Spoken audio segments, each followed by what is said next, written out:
Donc bonjour à toutes et à tous, je vais vous présenter dans cette vidéo l'amorçage, les bases de l'amorçage en rivière et en fleuve, donc quelques règles de base à avoir en tête quand vous allez venir pêcher à la pourvoirie et amorcer.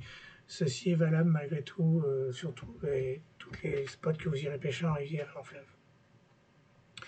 Donc il y a trois choses à garder en tête, c'est le sens du courant, qui est très important, sa force aussi, l'emplacement où vous allez pêcher et la zone d'amorçage à délimiter. Donc grosso modo, la zone d'amorçage dépend de la force du courant et de la profondeur. En fait, souvent, le battling va être disposé en fin d'amorçage. Donc si le courant va de la droite vers la gauche, donc vous disposez le montage en aval et vous faites votre amorçage en amont.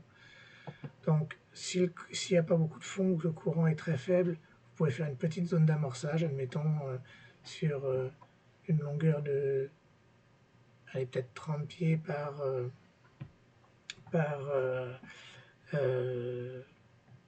10 pieds de large, ou enfin voilà, juste de quoi avoir une trace, un chemin devant en amont du montage.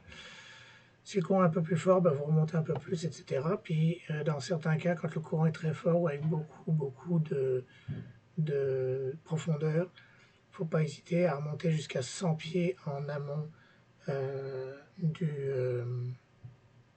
jusqu'à 100 pieds en amont du battling pour être certain que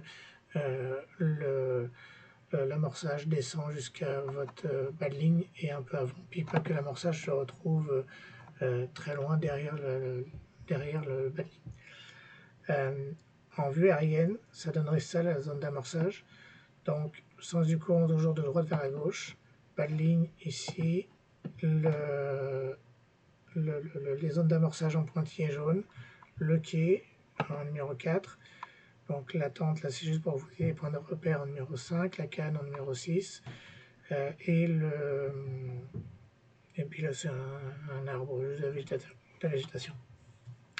Important aussi à avoir en tête pour ne pas être trop embêté par le courant et avoir des fausses touches, mettez un angle dans votre fil qui sort de la ligne, c'est-à-dire que si le courant va de la droite vers la gauche, n'envoyez pas votre battling exactement en face de vous ou sur votre droite, parce que là le courant va se prendre dans le fil et va vous faire des fausses touches.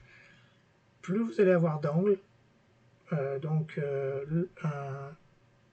gros vous envoyez votre ligne dans le sens du courant, plus vous allez avoir d'angle, moins le courant va appuyer sur la ligne et moins vous aurez de fausses touches. Donc c'est ça. Donc l'idée c'est toujours d'amorcer en amont et en général faire une ligne parce que les carpes remontent le courant et suivent en fait un chemin prédéfini pour manger. Donc voilà un petit peu qu'est-ce que je peux vous dire sur l'amorçage, sur les bases de l'amorçage pour vos pêches à la pourvoirie Roger Lélu. Donc je vous souhaite une bonne pêche et n'oubliez pas, la carpe c'est le fun. Allez, ciao.